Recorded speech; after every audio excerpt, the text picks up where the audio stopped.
Hey friends, yep, it's been a minute and I know you're probably getting tired of me saying that I'm going to have a solo cast update episode for you and I'm still not delivering. Thanks for your patience, but I swear soon. In the meantime, today's episode I'm really excited to share and get out to you all. I actually didn't anticipate to be releasing this through Radio Amenti, but my dear friend Devin, person who organized this chat, said, yeah, do what thou wilt shall be the law of the podcast. So if you've been following Radio Amenti, you should know, or hopefully know, my friend Devin person. He is a real life wizard. We had an episode together called Pulling a Rabbit Duck Out of a Wizard's Hat, which was a blast to record. He had organized this chat between me, him, and a good friend of ours named Jim Perry, who hosts a podcast called Euphemet. Euphemet is incredible. Probably my favorite podcast I've ever been on.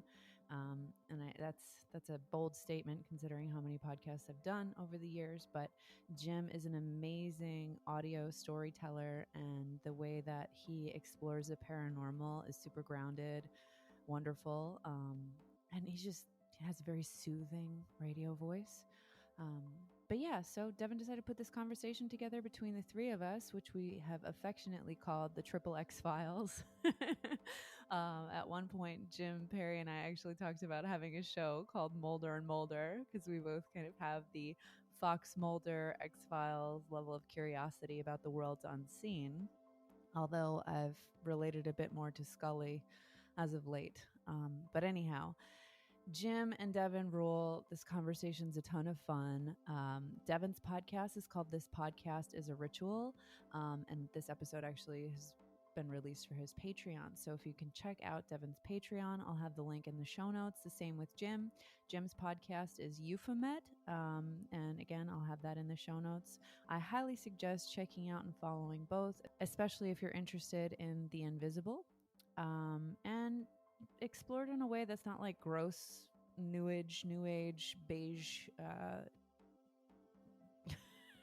aesthetic.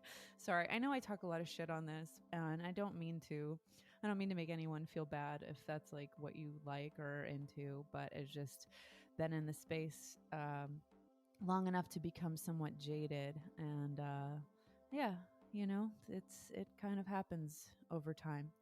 So anyhow, I hope you enjoy our fun little chat, and I'm going to stop promising you that I'll have the new episode out about my updates, and I'm just going to do it soon. So stay tuned, and I love you and enjoy, and here we go.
So yeah, normally I hate podcasts where you just listen to people just start and then they eventually have that moment where they're like, is the podcast started? Oh yeah, I guess it started. And it just goes like, that's just not my thing. It annoys they're not even perfectionist tendencies. I guess like anal retentive controlling tendencies that always fall short of perfection. But I'm just going to say we're riffing. We're in it.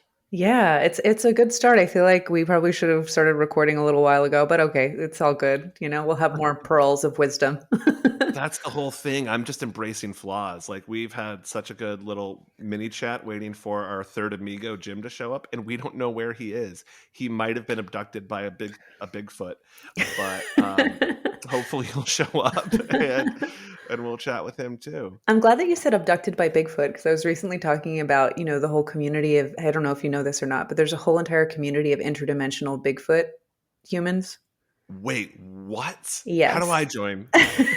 Well, there's this whole sect of people that believe that Bigfoot or Sasquatch is actually an interdimensional being. So, yeah, that's a whole interesting rabbit hole. There's podcasts, it's very tight knit community. So, yeah. I just had Jim on my podcast, and it was so much fun because he's like one of my favorite humans, and I love the work that he does, like very sincerely. But I also think the paranormal is really funny, and it's really like funny to make jokes about Bigfoot. And so I was trying to find this balance of like lightly parodying it, but not in a way that was offensive. And I am just so amazed. He was such a good sport about it all. Like I even did my version of the like, today on Euphemet, we're crossing the line that separates fact and fiction, diving into woods. The unknown stares back at you. And like I just like loved play with that. And he was just like, let me give you music so that you can do a better job of making fun of me. And I was like, oh, you are the best. He's ever the producer. But it was a love letter. It was, I think, what is it? Parody is the sincerest form of flattery. Absolutely. Yeah, I think what I love most about Jim too is that he is like, we joked at one point about having a show called Mulder and Mulder, because we did.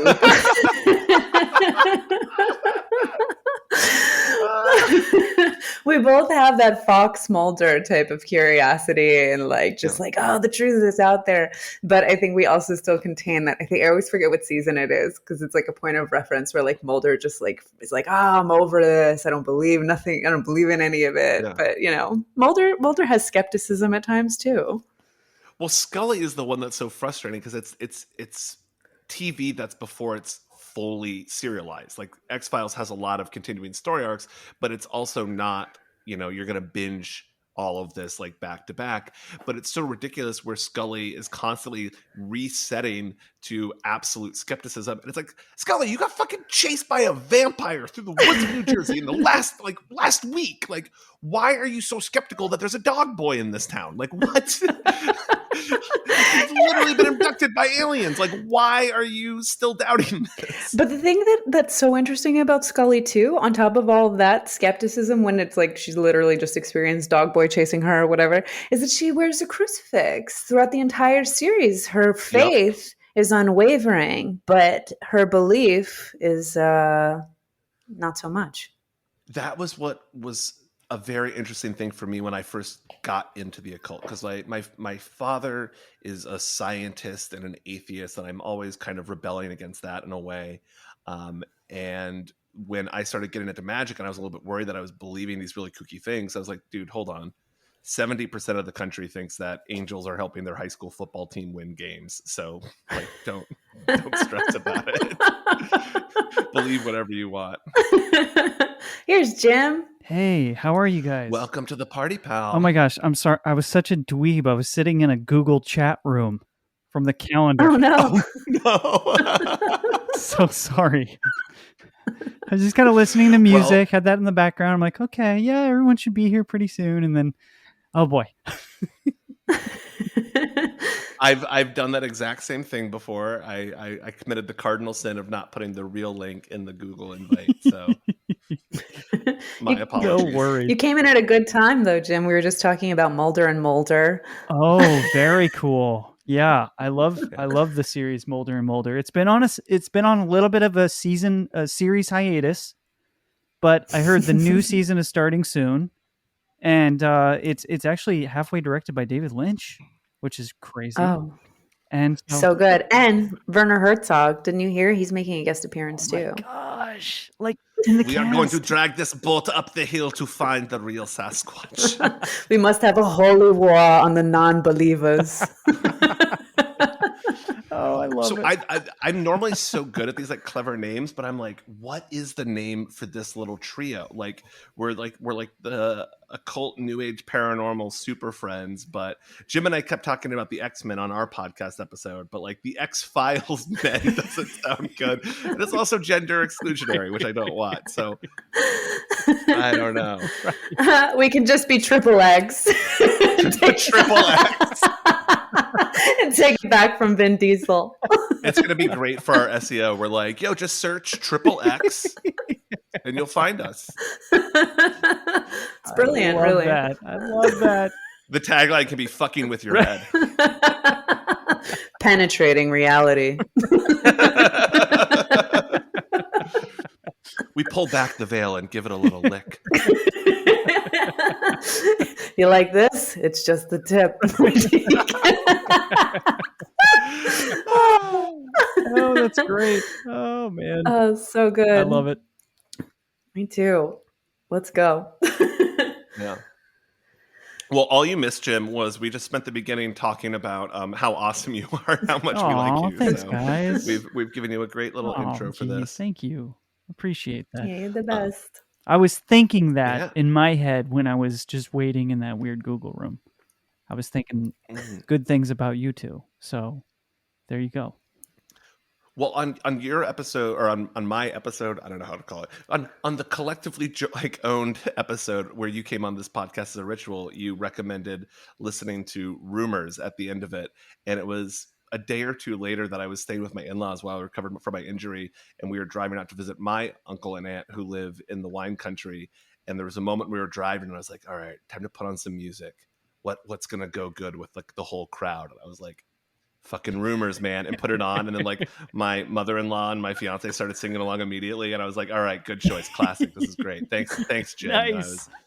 I was hoping that we would then have a UFO encounter and I would be like, oh, I can't wait to tell Jim that both of these things happened. But it was just Rumors. Oh, that's so awesome. I mean, listen, it's like a great cleanser, right? If you've been steeped in just sort of the surreal, it's a great sort of grounding ritual. Like however those sounds, however those frequencies are affecting us, sort of alchemically, there's something there. But also, if you want to get a little spooky and you're like trying to get into that mood, it's also perfect for that. So you can go either way with it. And, also in terms of just turning it on and let other people sing to it because they're just like, oh, no, this is a great song. This is a great album. Like, here we go. You mentioned that it's like a grounding ritual, like coming back from the surreal. And one of my, not shameful because I probably brag about it, but I'm a vegetarian. But when I have an acid experience, either when I'm coming down or the next day, I often will go get a Big Mac and eat it by myself because there's something about, I'm just like, I want to rejoin mainstream American culture. Like I've been off on the edge of the village. Now I must return and like reintegrate with the world. And I will just sit at McDonald's by myself and eat a Big Mac. And that does the ticket. I love that you can say that though, because this is the thing. Like, again, Jim, before we came on, we were having kind of like a little pre-pod riff about like what I think is really interesting about all of us. And we occupy these spaces in the ineffable, but we're also very grounded through it. And this stigma that somehow like you're less of a spiritual person or less of an aware person because you have a Big Mac after an acid trip, or like my guilty pleasure, I love shitty movies like Showgirls. Sure. Like I showed them. Yeah, shitty movie. What are you talking about? I mean, it's the best worst movie ever. It's so good. It's like, it's all sacred balance, man. Like you can't like sit there and get deep into like the esoteric rabbit holes without like having a palate cleanser afterwards. And you got to keep that sacred balance because there's another showgirl right behind you who's ready to push you down those fucking stairs and take your spot. Don't lose your marbles. You might trip on them and break your leg. Exactly. Yeah, that's a dog eat dog world. It's a dog boy eat dog boy world out there. Oh man. man, it's so good. It's so true. I mean, it's so true to keep a balance with that. I think it all is within the art of balance, right? And I had a similar experience the other day when I was sitting down to have a Zoom meeting with a potential feature for this project for a Euphomet episode, and they were casually just drinking a soda from McDonald's. And there was something about that, as we were talking about this incredible, like, sort of, mystical journey that they were in, that was involved all sort of, possibly maybe demonic forces or this dark malevolent energy mixed with, like, sort of, battling it with magic, and just casually, like, sipping on a soda. And there was something so refreshing about that. And it told me a lot about that person. And that was that, like, they weren't trying to hide anything from me. They were being as truthful as they could, because if they were there and they were secure enough in their own skin to not worry about, like, sort of the stigma that's within, our especially our realm right now, then that really told me something, And then I went and I wanted to go to McDonald's right afterwards, and maybe I did. I think I probably did. Got a Coca-Cola. Yeah, like, you can have a Coke or a Diet Coke and still be dealing with some inexplicable realms, I just so we have this amazing radio station in Louisville called WXOX or Art FM, and it's so good. It's like a low-powered FM community radio station. I listen to it every time I'm in the car. It's so good. And recently there was this amazing song called Junk Food Junkie by Larry Grossi with the G, so Groce. And it's like almost like a parody country song, basically, but it's all about being this, quinoa eaten health food, super righteous person. But then when it gets dark and no one's around, I'm addicted to Twinkies, and it's all rhyming, and it's like clearly from the 70s or 80s. So it's parodying this, but it was just so good. Just making fun of, the holier than thou, Mr. Natural, like, oh, I can't eat that. I'm a advanced 12th level vegan. Like, no, thank you. Yeah, exactly. I think that's one of the things that I've learned the most of, like, occupying this space of media, and, like, when I used to produce events, and those who act as holier than thou and are like, I only drink 77th dimension vibration water and whatever. They're like the worst. They treat people like shit. They're the most entitled, nasty people. And it's like, yo, I would much rather, like, hang with, like, a salt of the earth person that, like, can, like, just embrace their humanity without trying to say that, like, I'm a starseed, so I can only have, like, super alkaline water and get away from me with your Aquafina. I don't know if you guys know this, but so, Spider-Man got bit by a radioactive spider, and that's his origin story. My origin story was I was working in Squarespace customer support, and I would get the most awful emails from somebody in all caps cursing me out. They're so frustrated. They're going to sue us into oblivion, blah, blah, blah. And then I would click and I would look at their website, and it's a yoga retreat or a life coach, like 0 stress in 7 days with my patented program, blah, blah, blah. And it was just like, I would chat about this with my coworkers. I'm like, yo, have you ever noticed that the worst customers are the ones offering inner peace and salvation? And they're like, yes. And I was like, how can I make fun of this? And that was the idea that led me to becoming a wizard. That's amazing. Your story sticks with me a lot. I think about that a lot. Because, I'll have situations where there'll be a potential guest or something, and maybe they're from that particular brand, and it will kind of be the worst situation ever, trying to just line up normal things without them being offended or feeling accosted by, like, just normal requests. It's like accosted by normal reality. Yeah. I mean, I feel accosted by reality on a regular basis, but I try not to be a dick about it. Well, that I think in general, that's what we're talking about, right? Like the golden rule, like treat people how you would like to be treated. And that's kind of it sometimes. That's as simple as it can be. Can I tell? So the other day I had my friend Georgina Rose, who's like a very young TikTok occult person, does a lot of Thelema stuff. And I posted it with a screenshot of her TikTok page because I was like, that's the most interesting visual for my Instagram post about this. And I didn't realize this, but one of the subtitles of one of her posts was about underrepresentation of the divine feminine in Abrahamic religions. That was like one piece of text on this like screenshot with a lot of, little text descriptions. I didn't even see it. Some dude comes out of nowhere and starts posting comments on Instagram with like, I'm sure you guys have seen this kind of occult poster before where it's like a ton of information, like really long, in depth, like here's a treatise on Gnosticism as you really understand that the actual thing. And it was like, whoa, where are you coming from? I looked at his page. I was like, this dude's hella problematic, but I don't want to just delete the comic. So I'm just going to troll him. Like, I'm just going to mess with him. And so he was objecting to the fact that he thought there wasn't underrepresentation of the divine feminine in Abrahamic religions because of all these weird, obscure Gnostic texts and things that he believed in the true religion. And then I just said, hey man, if they really wanted to represent the divine feminine, it'd be called the Babrahamic religions, not the Abrahamic religions. Case closed. And he was like, I did not realize this was a parody satire account. Here is another 5 comments on my intense knowledge about Judeo-Christian esoteric lore that nobody asked for. And I was like, I don't think it's parody or satire. I think it's just, it's just having fun. And that's what gets lost when you're just writing little mini novels, firing off at some stranger on the internet. Like, are you having fun with this? Maybe you are. Maybe this is how you get your kicks. He got to go to bed that night before telling his mom that he schooled a wizard. So that's what matters in this. Mother, do you know what I did on the internet today? Right. I'm just imagining this person. Talking to the taxidermied old body in the rocking chair.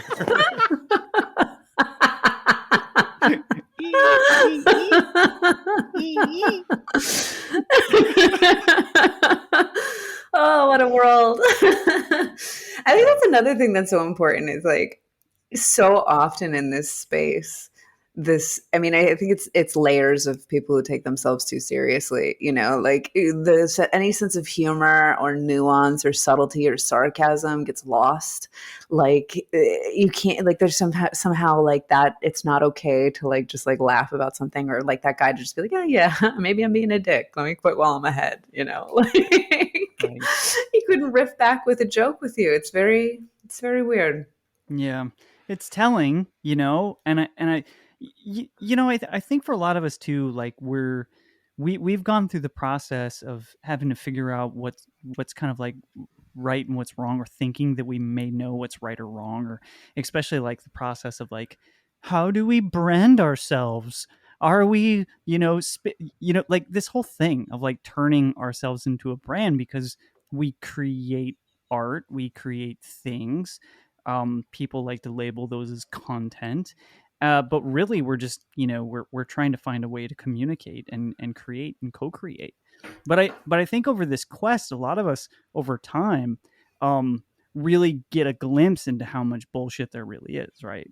And I think we come out as better artists and better people, because I think we're able to connect better to other individuals and perhaps, hopefully, be able to avoid or at least not take as seriously some of the bullshit that's out there, right? Totally. I think there are kind of like phases of initiation, right? Like where you go in with like blind optimism and it's like, oh my God, I've stepped out of the matrix and I see how fucked up the world is. And I'm going to just blaze my light and speak my truth. Yeah. And then you see beyond the veil how like, wow, the world is like so complex and, you can't reduce things down to such simple spiritual bypass. And yeah, like finding nuance, finding like a grounded space, being able to be like, yes, and yeah. Well, I think this probably applies to like your and my realm slightly more than the paranormal community, but there's that classic line of, if you're so smart, why aren't you rich? And it's like, if your magic is so amazing, why are you shitty and arguing with me on the internet? If your new age truth is so powerful, why are you a huge bitch? And I think it doesn't all get reduced down to this sort of pragmatism, but I think it's an important part that gets thrown out the window sometimes, where often these things are a very long way around to a simple goal. Like we're all trying to be better people, have better relationships, do good in the world, and it can get very convoluted when you're going around in circles trying to do that. And then I think with the paranormal, and I think more of the realm that Jim dabbles in, which the occult definitely boundaries up. It's like when you're seeking truth, that's even more complicated, because then I get a little bit more why people feel like they need to be taken seriously, because it's everyone's making fun of them already. If it comes off as like a joke, then it's just going to be thrown in the novelty prop bin, and there's going to be another National Enquirer headline. And I was chatting with someone recently who comes from a very conservative Christian background and considers. She was like, oh, well, like when I hang out with you guys, like I just think everyone's going to think I'm such a goody. And I'm like, well, everybody's in the middle.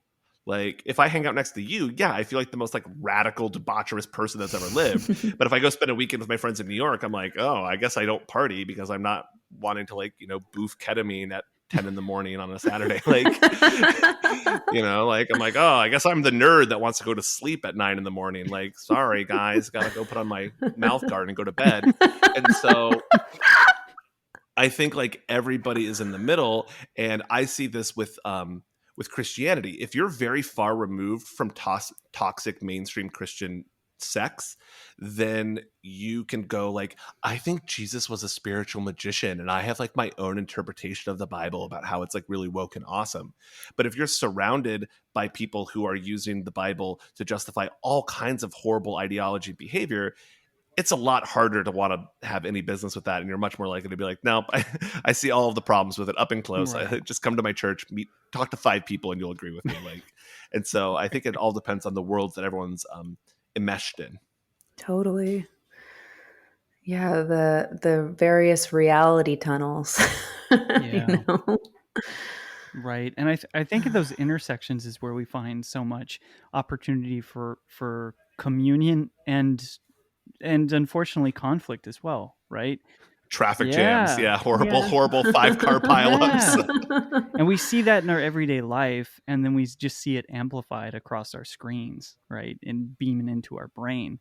And it is nice to try to find a place in between, somewhere in the median, as that shit is going down, and it's hard to not just tangle into it with everyone else. But it is interesting that naturally that's sometimes our first inclination is to get involved, to get scrappy, when sometimes maybe the best thing is to just, hey, I'm just pulling over, like hitting the caution lights, or going to bed, putting on the mouth guard, whatever that may mean to you. Sometimes it's nice to just to I don't know, take a pause. Yeah. I love hitting the caution lights. I think that's a good one. Like you see a situation, you're like, I'm just gonna pull over, hit the caution lights, and just wait for a moment.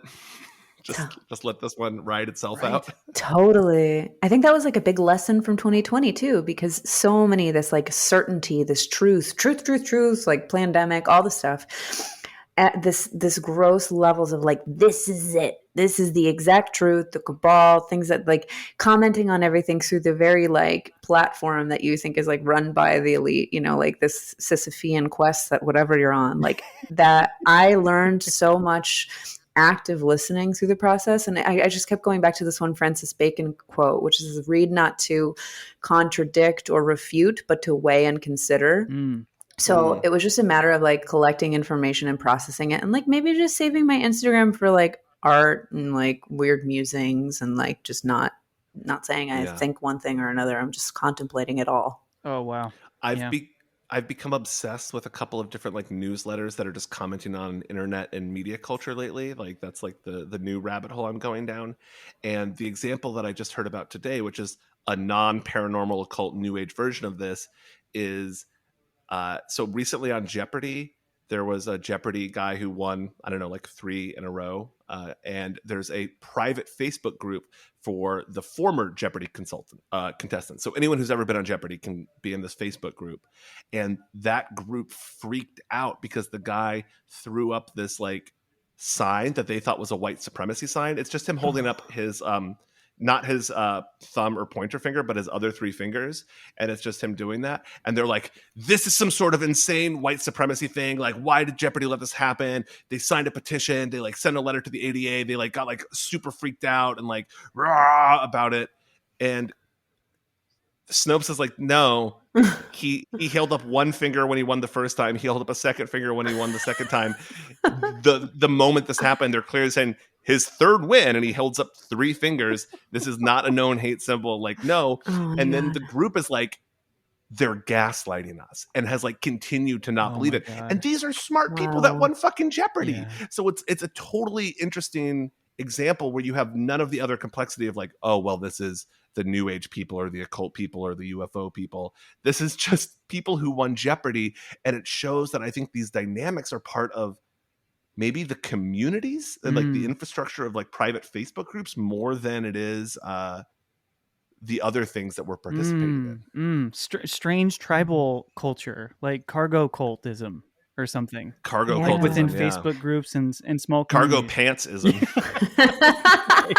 Totally. Cargo pants cult. It's so wild. It's like, you know, are people just like, they're just trying to find something to believe in? Is that what's going on here? Like they just Everyone's just horny online, man, and this is what gets them going. But I think Jim has a point to this tribalism thing. Like last night I watched Babel or Babel, however you want to pronounce it, right? And it's such a brilliant film. Because have either of you seen it? no, I don't think this so. is It's incredible. So basically it's 3 intersecting storylines. And these children in Morocco, their father bought a gun to protect the goats in their farm from jackals. So the father bought the gun from this guy to, you know, take the jackals so that they don't eat the goats, whatever. These 2 kids are playing with the gun.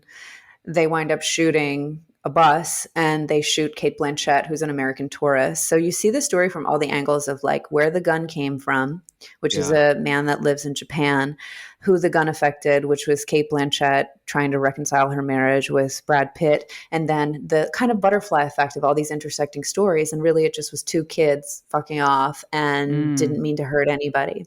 But in the film, you see how things spiral and how these 2 kids that had an accident, it turned into, it's a terrorist attack. There's terrorists. This was clearly a terrorist attack on Americans. And it's just, I don't know. I think I always think back to like the South Park thing of like the rabble. It's like one person starts with one thing and then it just gets out of hand. But I think that's a human thing. It's a tribal thing. We hear one thing. It's the game of cosmic telephone.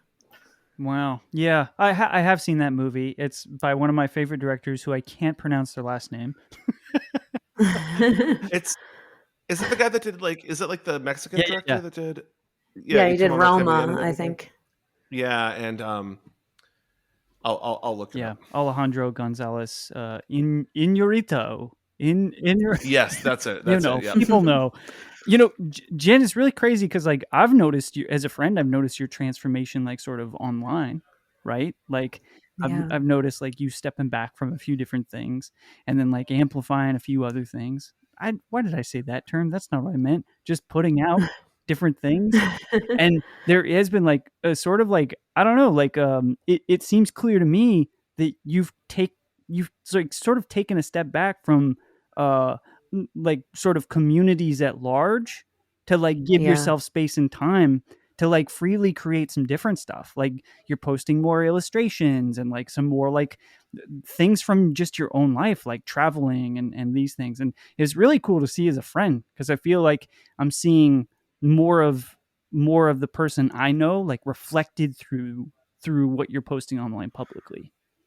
Thanks, Jim. Yeah, I think I you know, chaos can be a great creator. And I can't and when things shift and show you ugliness or darkness or how not to be, it causes you to step back and think, well, what can I do? What can I create? How can I be a good beacon for those who are kind of just seeking to not feel so alone in the world. And I don't know, at heart, I've always been a punk, like, you know, in like 7th and 6th grade, I'm still that chick that listened to like fucking Marilyn Manson and Rage Against the Machine and was all like, you know, like fuck groups. I'm going to sit here and draw some pictures and think about the universe and like maybe be like Werner Herzog is like my spirit in another dimension.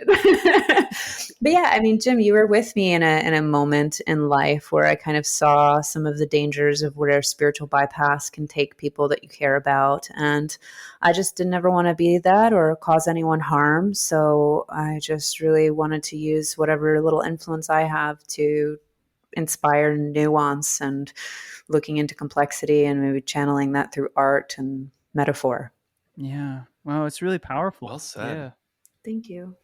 Yeah, Jen and I were talking about that before we started recording. Of just I've seen her kind of looking at, I think, some of the new age stuff with a different view, and it was really cool to see that in play. And I agree completely with your comment on the personal stuff. I think that's also the cool thing, is seeing that shine through. But everything is new all the time. It's like a very dumb thing to say, but like no one's ever been in this moment before. It's not dumb. Like, it's brilliant. Very wizardly. Like, very wizardly. Yes. Yeah, it's like it's well, I recently turned 35 and I was like, Happy this birthday. is a very obvious thing to say, but this is the oldest birthday I've ever had. Which is true of every birthday. But like I was like, I feel it though. It's like, this is a big step. But I think everything's new all the time. And so we could say, oh, like the new age community. And yeah, that goes back to the, 1960s and earlier, but it's still evolving constantly. And we've seen a lot of weird reshuffling and evolution lately. Things that were maybe part of smaller groups or sort of below the surface have suddenly sprung up. And the same way that, Tinder today is not Tinder, whatever it started, like 2014, like everyone's jaded. Everyone's been on a bad Tinder date. Everyone's been ghosted. And half the things are spam. It's like a different ecosystem now. And I think these communities are going through the same thing where we're suddenly like, oh, wait, hold on. We both like tarot decks, but I have so many issues with the other things that you're saying right now. And suddenly we're becoming aware of that in a new way. And it's not, I think you're right, Jim, that there is this huge element of tribalism and, who is red and who is green, who is blue and who is red, like, oh, it takes sides. But there's also just a, who do you want to hang out with? Like, we've been thrust into this giant cacophonous cafeteria called the internet and told that we had to be here. And then now I think a bunch of us are like, yo, maybe we should take our sack lunches out and like go play Foursquare or something. Yeah. Because it's loud as fucking here and I don't want to sit with all these kids. That's awesome. Amazing. So awesome. Yeah, you nailed it. Yeah, very much so. By the way, are you guys green? Because if you are on the green team, I gotta leave this conversation. I forgot to mention that. Oh shit. It's not easy being green. Okay. No. Right. Yeah, I mean, I am totally on the green team and always looking for that rainbow connection, I'm on the octarine team, which if you've read Terry Pratchett's Color of Magic is the color of magic. Oh man. I think okay, so like thinking about this too, like the tribalism, the label identity, it's like that's another layer to this whole thing. I think it's like a very human thing to want to find your label, to want to find your box, to want to find your thing that you check off. Like I am this, I'm going to put it in my profile. I am a vegan starseed and this is what I believe. And I love what you said, Devin. Jen can't. I just want to let you know that cans have labels. Humans aren't cans. Okay. I'm literally shaking right now.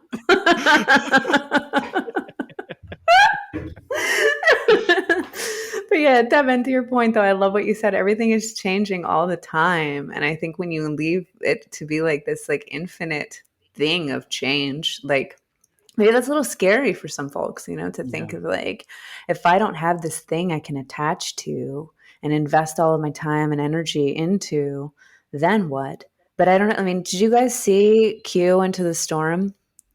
No, I wanted to watch it so bad, but we had just finished watching Can't Get You Out of My Head. And my father-in-law and fiance were like, we're too exhausted from dystopian documentaries. We need a break. Which, I mean, I get it. That's a real feeling. I vibe with it. But no, yeah, spoil away.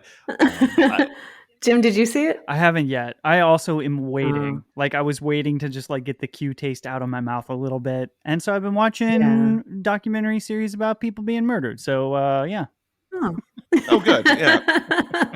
You got to watch that feel good content to like, refresh yourself. It's nothing like falling asleep to Sons of Sam. It's really like. But yeah, I mean, all that to say, I'm not going to give away anything other than that Colin Hoback is an amazing filmmaker, and this documentary is incredible because it just goes to show, like, when you attach to something so much, and it's like kind of like at the end of that Going Clear documentary, or like middle of it, when you see like they open up the briefcase and it's like, there's the reveal of Xenu, and it's so like, oh fuck, what did I invest all my time and energy and money into? South Park already spoiled that one for me.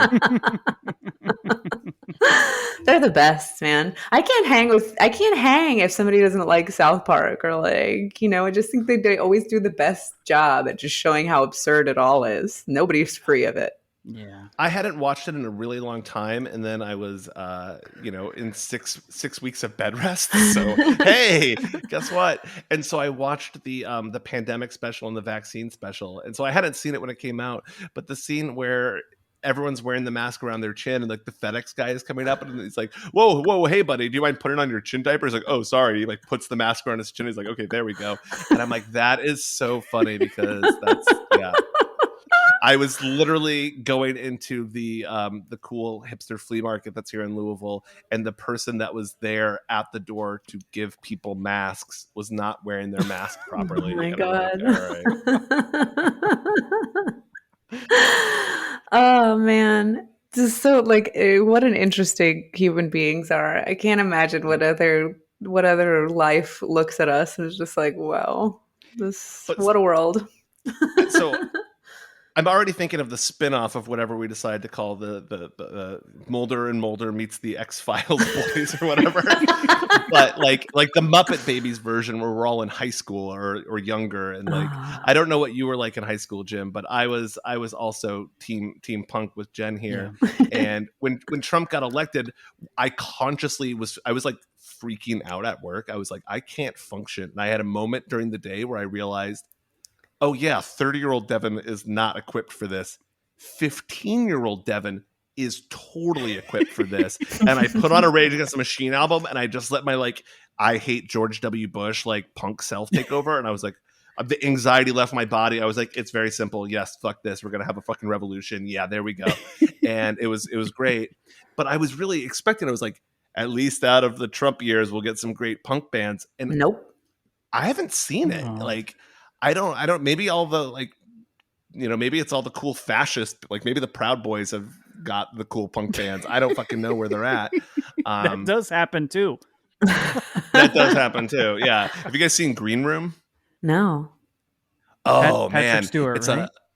It's Patrick Stewart. It's a horror movie about like a punk band that ends up getting booked on a Nazi show in like the middle of nowhere in Oregon, and gets stuck in the green room after they witness a murder, and the Nazis don't want to let him leave. It is. Oh my God, that sounds incredible. Yeah. Patrick Stewart's the like Nazi leader. It's great. It's very, very, very like tense thriller. That's just gonna make me scared to drive around my own neighborhood, though. Yes, it will. Yes, it will, Jim. I don't know if I want to open that door. Yes. It's like literally scary. As a bald white guy, I think you'll be That's okay. True. Just rip my hat off as fast as possible. I'm good to go. Yeah. Yeah. You see any menacing Nazis, you just hold up 3 fingers, and then they'll be like, all right, he's cool. Just give him a little nod, and there I are. Oh my God. I literally just went and registered my car, something that I've been procrastinating on since I moved to Kentucky a year ago. And I was there, and they were like, do you want to pick a license plate? And I was like, yes, I want to pick a cool license plate. And they had one for Freemasons. And I was like, man, I really want to get the Freemason license plate. But then what do I do when a cop pulls me over and tries to do the handshake and then I don't know it? Yeah. They're taking you in for sure for just being a traitor. That's what they're doing. I know. You're an imposter. Yeah, they're like, "Who's your father?" And I'm like, "I don't know." It's a shame you couldn't have you know how they have the signs, like especially down south, it's like to be one, ask one. You just get the Masonic plate and then just have the plate, your license plate say, "I'd like to be one." Just wait for one to pull you over. So he's like, "Can you initiate me, please?" One to be, please. I want to order one. I'm a Freemason now. I made a friend who makes like banners and signs, and a lot of it's inspired by Masonic art. And we were talking about which lodge we want to try and join down here in Louisville, because we both are new arrivals. And there's Shriners statues everywhere. Apparently the Shriners were huge, and they like, you know, they have a big charity outreach with like the crippled children's hospitals, which is their term, not mine. But there's literally like dozens of statues of guys in fezzes holding up like kids with crutches. Oh my God. All throughout the city. So I was like, if we're a Shriner, like we're gonna have pretty good pull. But she's convinced that we should join the Elks Lodge because they have a private bowling alley. So we're debating. But yeah, that's a big toss up. I'll update you on the next episode when I have my membership. Yeah, I've been courted by several lodges during my time, and I have yet to sign up for anything because, again, I don't know if I want to get into that space. I feel like a wild dog roaming out in the desert sometimes. And what lodges are barking up your tree? I can't even say their names. Whoa. Can't even say their names. Jen, you know, is there still a bias against like sort of individuals of the female persuasion with some of these places? And kind of like mainstream Freemasonry, right? Like you have to join the Order of the Eastern Star, which is the female subsect. And I actually sat in an installation for one because I was curious because my great grandmother was in there and like the legacy. Wow. But then before I moved to LA, I actually, by the weirdest fucking synchronicity, like Jim, you know me and my synchronicities. Yep. This one was very strange. But as fate would have it, I kind of got this lodge put into my lap that was working with the books of Alice Bailey, who I love, is like one of my favorite Theosophist teachers, but also was like a Freemason lodge. So it was this Theosophical Masonic lodge that accepted men and women, and there was only like 6 of us. And I was going up to New York every week and studying with them, and it was really just kind of working through Alice A. Bailey's work, and then they'd have their things. But I love that group of humans. But I'm kind of the same. Like, I don't know, man. Like, I don't want to commit. Right. Yeah. I'd rather just keep learning. Yeah. Do you have commitments? You got to like volunteer hours? Like you got to clean up the bathroom once a week, or there's probably stuff like that, right? But bowling? I mean, bowling. I know. Yeah. Yeah, bowling's good. I mean, I heard certain Masonic places have great sandwiches after, you know, the installations or whatever, but I mean, bowling takes cake. I've been to a lot of great all ages punk shows at like VFW and Eagles Hall and that kind of stuff.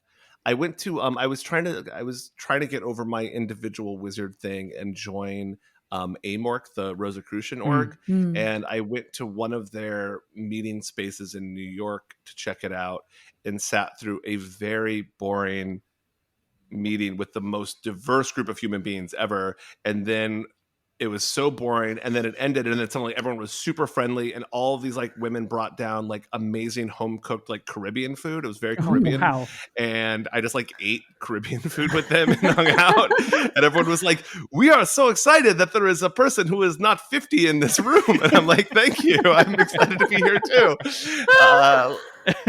But yeah, it was very interesting to just kind of stumble into that. It was not anything like the you know, classic like white dude arguing on an internet forum. It was very, very cool. Yeah. Growing up, I was always around like Elks and Eagle lodges, like all the grandparents. I'm sure you folks like were too to some degree, right? But like, those places must be in jeopardy, right? Oh yeah. Places that were like, we won't allow coloreds or women into our club are now like, we will accept everyone because we're dying and this is going to end literally, soon. literally, like we got like 5 years left here. Blah blah blah. It's not going well. I was going to say, so the Eastern Star, Jim, you're close to Portland, right? You're in Portland. Have you ever been to the crazy mausoleum? I don't think so. So there's this mausoleum. It's huge in Portland that's only open to the public on Memorial Day weekend. I'm pretty sure that's when it is. And you should go because it's awesome. It's this giant, weird, crazy building. And as you walk around, like, I mean, it's just floors on floors of floors of floors of floors. But one of the most interesting things is that the names on the little like entombment chambers often have little symbol decals next to them. And so many of them are Masonic or Order of the Eastern Star or all of these other things. And you're walking around and you're just like, oh my God, that was literally the most important thing about a person. They're like, what's my name? When was I born? When did I die? What club did I belong to? Like those were the only details that I care about having engraved on my tomb. Wow. It's a super fun activity. I was lucky enough to be on a business trip in Portland one year and I was like, I'm here when it's open. I'm going. And I brought a Tinder date. It was super fun. Highly recommend. That's cool. Wow. Well, I'll try to go and then provide a field report back to this very show, XXX, or whatever it is going to be. XXX. Yeah, Memorial Day weekend is like next weekend. So like, look about how's that for timing? Oh boy, it's coming up. Pressure's on. Yeah, I know. I was like, this is I gotta tell you. And then have either of you guys watched Lodge 49? Yeah. No. Yeah. Okay, so for Jen, Lodge 49 is this awesome show that ran for 2 seasons on FX, and it's about this kind of like Cali beach bum dude. I think he's in it's like basically San Diego. It's like somewhere in that area. And through this string of synchronicities, he ends up joining this local lodge that's like a Masonic temple, Elks Lodge kind of thing. But it does have an occult background to it. It is more than just that. But the show does such a good job of balancing like synchronicity with how like synchronicities really are. Yeah. Like it's not like everything is a magical breadcrumb trail that leads you to truth. But there are these synchronistic moments that feel really powerful and then fall apart when you try and explain them to somebody else. And even as he's like getting excited about the alchemy and all these other things in the lodge, which may or may not be true, he's also bonding with other people and like really like finding purpose in his life, which is like, you know, it's the friends we make along the way, right? Yeah. And it's like the first season especially is just really really fun if you're looking for a nice feel good watch. If you get tired of watching murder, like Jim here, good to break things up. Yeah. That take a little awesome. murder break. It's really good. Wyatt Russell is the star of it. One of my best friends actually was an extra, or he had like one line. He appears as Wyatt's like sort of antagonist doppelganger in one of the episodes. Who's like courting like this girl he has an eye on. So it's really good. I love the balanced like sort of impression that you get of these individuals being in here and being humans, right? And like there being maybe these sort of occult backgrounds or even, you know, a chemical history or some eccentric folks as well. But at the end of the day, you know, they're doing potlucks, you know, they're there because they have the bar, you know, and that's been my impression. Anytime I'm around folks like this, you know, they go there because it's the only place you can still smoke inside, you know, like,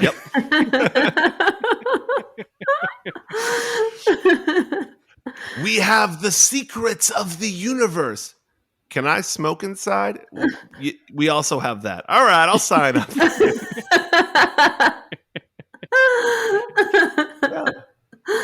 Fantastic organization. Highly recommend. Yeah.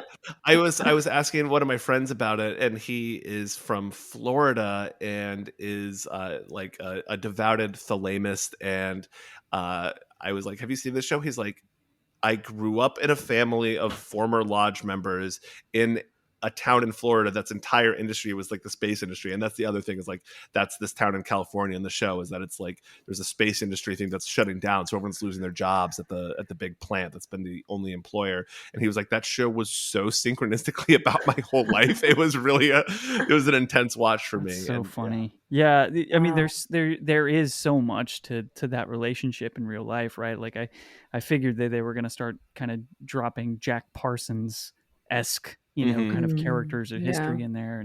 And boy, that stuff sure is fascinating.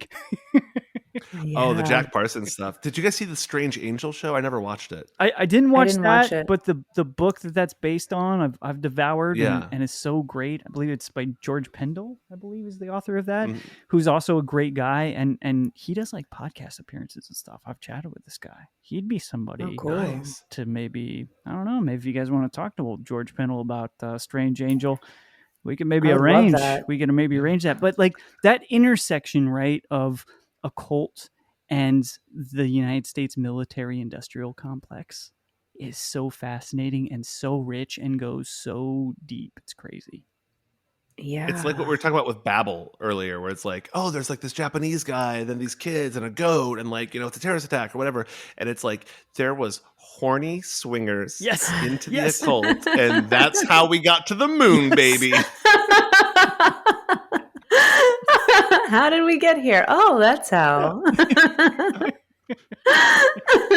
Yeah, to think of like, like millennia of human beings looking up at the moon, and then they're like, one day we will be horny enough to build a rocket to take us there. American exceptionalism. That's what it is. Oh my God, that'd be a great series. Back to our idea of calling this XXX. Like, go looking at the secret sex that's inspired all of humanity. It's American XXX exceptionalism. a horny history of the United States. Horny history. Oh man. Well, I mean, it's gotten us in trouble from the beginning. Adam and Eve had the apple. They wanted to touch peepees. Like, here we are now. Fuck, building rockets. That's true. I was watching my friend's little my friend's a trombone player, and I was watching her play with these two other brass players, and I was like, suddenly it was like, what like the way that people talk about like they have a download from an angel. It was like I had that, but it was all like sexy bumper stickers for band kits. And so I was just riffing on like honk if you're horny, and then it has like a bunch of brass instruments on her, or like I've got a tromboner, like all of these different ones. And this person that was just sitting near us was like, you need to make these. And I was like, nope, I'm not a doer. I'm just like have an idea and throw it into the That's And a year from now, you're going to see somebody driving by with that on their car. God bless them. And then they'll be reading a copy of the Horny American History, and I'll be like, good for them. That's great. Anyway, I just got a book in the mail because like some publishers send me stuff just because they want Night Drift interviews, and I just got this book. It's just titled Sex Magicians, and it's the lives of and spiritual practices of, and then a whole host of sort of occult and mystical folks. Started reading a who's who of horny occultists. A who's who. I read the book. Not very sexy. Didn't do anything for me. It's very dense. It's a good book. I mean, like sort of very dense, but I thought there'd be a little bit more titillation going on in here. But no, it's not gonna wet very many people's whistle. So all is to say that I think this idea has some very nice legs to it, is all I'm saying. Yeah. And could be make very it sexy. And could get us all three of us in trouble very quickly, I think. Yeah. I mean, we'll post about it, and then we'll get very fun novel-length comments from occultists online that want us to know that this is not the proper way to summon a cum egregore, and blah blah blah blah blah. Oh man! And I would frame that. Me too. It's fun. It's fun because, like, the most serious people like that, like my favorite in the world are like the unintentional comedians. Like, you don't even realize how funny you are. You're being funny. Like, you're so serious. My partner told me to do this, and I, being bad, have not done it. But it's like, when you start to put yourself out there, you get cool messages sometimes. And I don't know about you guys. I don't know, how much fan mail everyone gets, but like, I don't get a lot, but when I get it, it really makes my day. Mm-hmm. And she was like, just archive it. Like, don't just let it be like in your inbox somewhere. Like, take screenshots and put a little folder so you can like keep track of it. And I was like, oh, that's a good idea. And then I didn't do it. But now I'm thinking that I definitely want to do it so I can do that and then have a rogues gallery of all like the terrible comments as well. And the like iffy, weird messages and all of that kind of fun stuff. Yeah.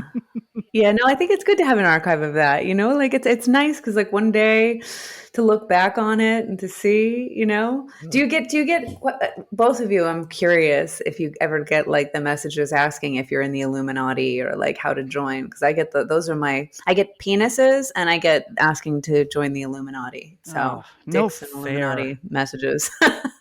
No fair, I get neither of those. Are those the same message though? With someone like, I would like to join the Illuminati. I am 6 inches uncut. Here is the proof. Can I get in? No, but I wish that they were the same. Like, how do I join? Oh, okay, here's my penis. So here's what you do, Jed. We'll answer your question in a second. But when you get a penis message, you say, the Illuminati has rejected your penis for the following reasons, and you give them a dick critique. And then when someone sends you an Illuminati request, you say, please send us a picture of your genitals at 4K resolution so we can approve your membership. Oh, I love it. I'm gonna implement this because you know what? Like, I am not afraid of like kind of like trolling back or being playful and playing along with this stuff.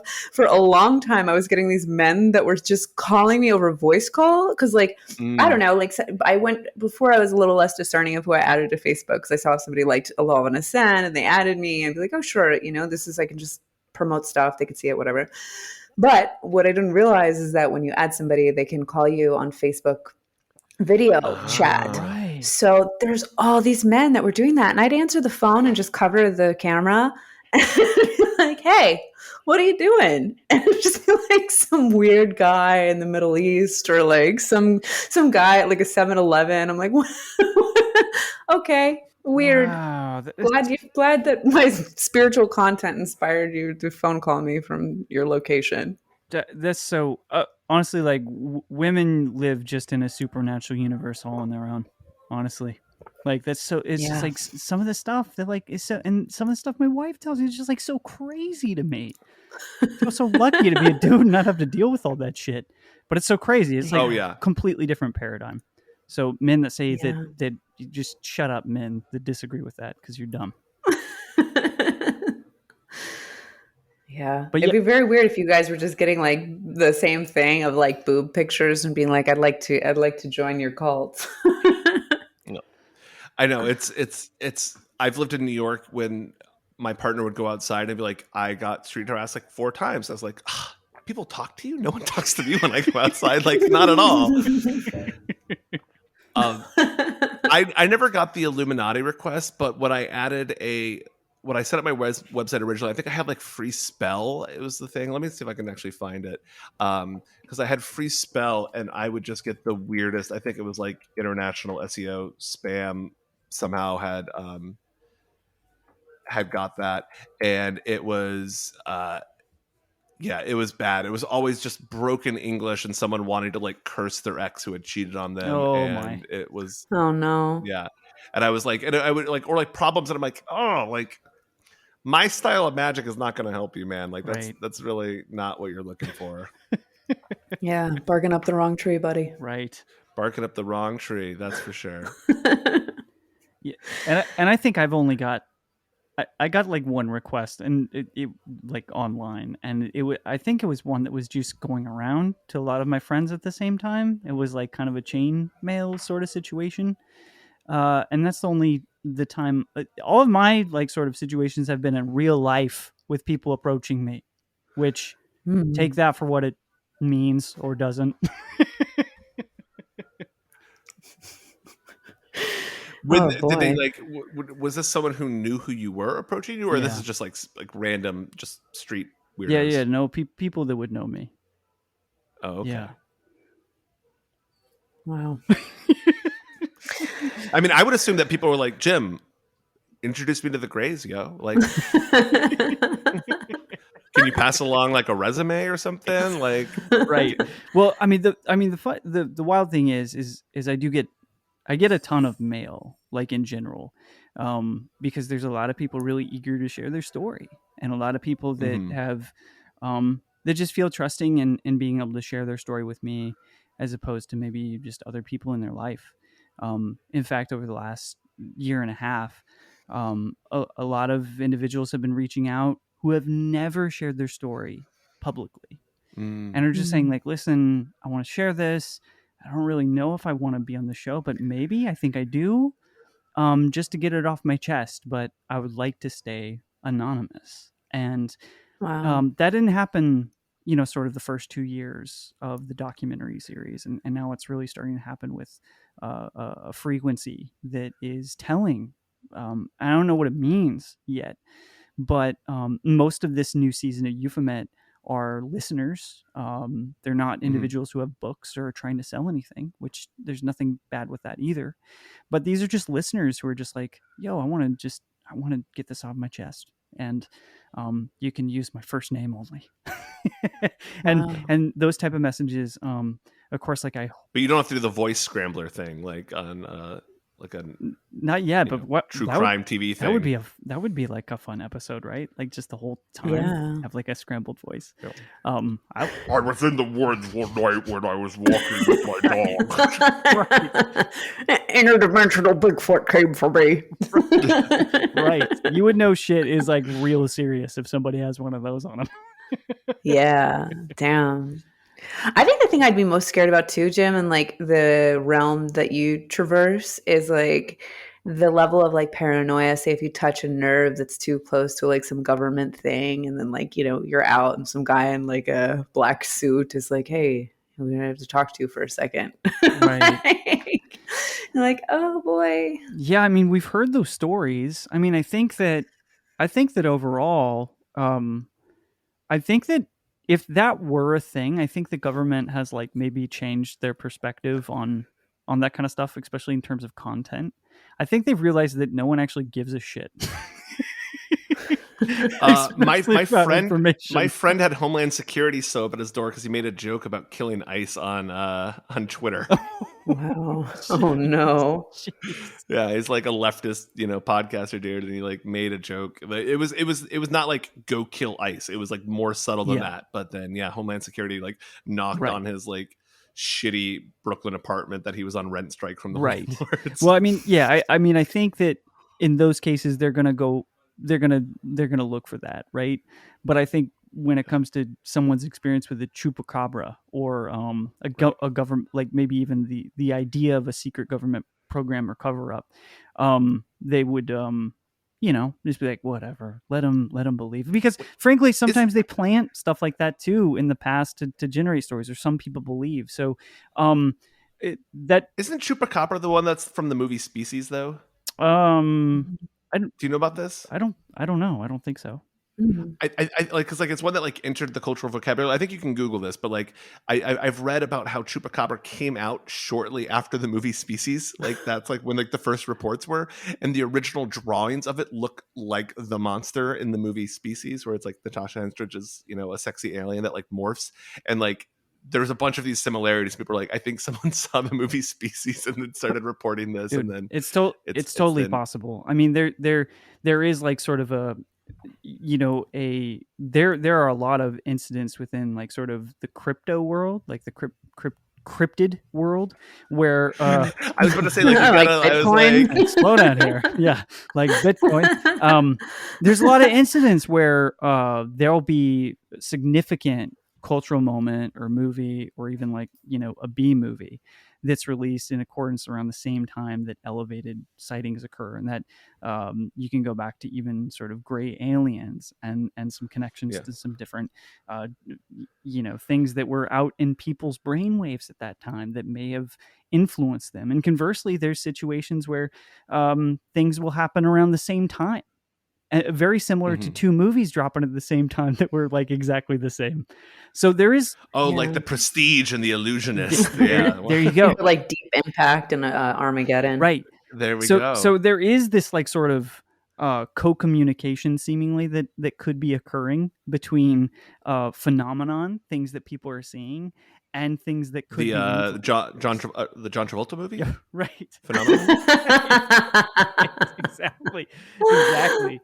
Yeah, exactly. But what's funny is I've been actually chupacabra is something, now that we're just talking about it for a second here, is something I never spent much time looking at. I mean, I remember listening about it in the mid 90s on Art Bell, but I've been digging into it much more for a project I'm working on, and people have actually been seeing that thing since the 70s. Yeah, with like a ton of sightings. Oh, really? Based in Puerto Rico, and then it wasn't until later it started navigating to North America. But yeah, there's been sightings and some very interesting connections with some other like sort of foundational American conspiracy around that and the phenomenon of the chupacabra. So it's again, like any of these things, even if introduced through cultural concepts at a later time, they become their own rabbit hole and become much deeper and more complex and kind of scary and weird. And it's as if they take on a life of their own. If these things can be sort of reflective or make waves through time, it's almost as if when people recognize these things as being real, this backstory starts to form, and it's not it's unknown for so many people, and until you start going down that rabbit hole, it's very strange. Well, that the Can't Get You Out of My Head Adam Curtis documentary, I don't know what his exact source is on this, because he kind of makes a bolder claim than the one I'm familiar with, but he basically says that the Illuminati conspiracy was made up by the guys that started Discordianism, Kerry Thornley and Greg Hill, I think, and Robert Anton Wilson. It was like, this little cabal of pranksters were like, conspiracies are so unhinged right now. Let's make a conspiracy that's so goofy and ridiculous that no one will believe it. And they thought that the Bavarian Illuminati would be the perfect fake secret society, because it was this like obscure footnote in history. Who would believe that? And then 30 years later, you've got people circling Beyonce, throwing triangles and music videos and posting about, yeah. And if they go back and just read the Illuminatus, right, and go like, oh, wait a minute, it's fiction. Wait, no. And that's where I like end up with all of this, is that I think, once you start having conspiracy theories, everyone gets so paranoid that there is nowhere that you can stand and see the whole truth. Yeah. That everybody, the people that have secrets are probably even more confused than everybody else, because they now know that there are secrets. Yeah. Ooh, interesting. You could unpack that statement for a while. Yeah. Well, I think we'll have to unpack it in another episode of the XXX Files. Yeah, I'd love to do this again with you guys. This was wonderful. This is so good. I feel like this is going to be like more successful than my regular podcast, because this is so much fun, and you guys are the best, and I really enjoy chatting with you. So, ditto. Yeah, same here. Thank you. I don't know how we end it. I like this is just pure casualness. So. Yeah, I love it. That's the best way. Well, I love you guys. Enjoy the rest of your week. Stay safe out there.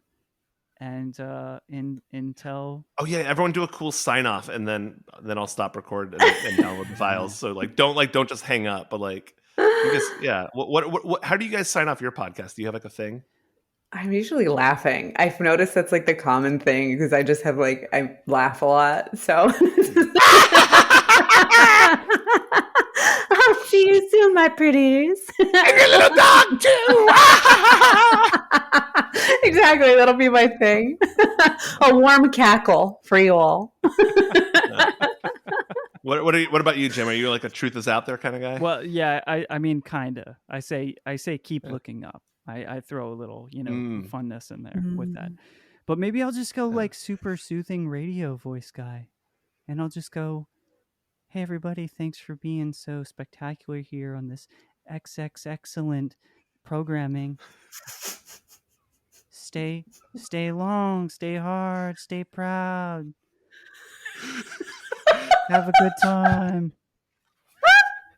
Stay long, stay proud, stay hard. Today's podcast is sponsored by Blue Chew. And that's it. Perfect, see? Perfect. Go to bluechew.com/XXX. Redeem your 20% off code. All right.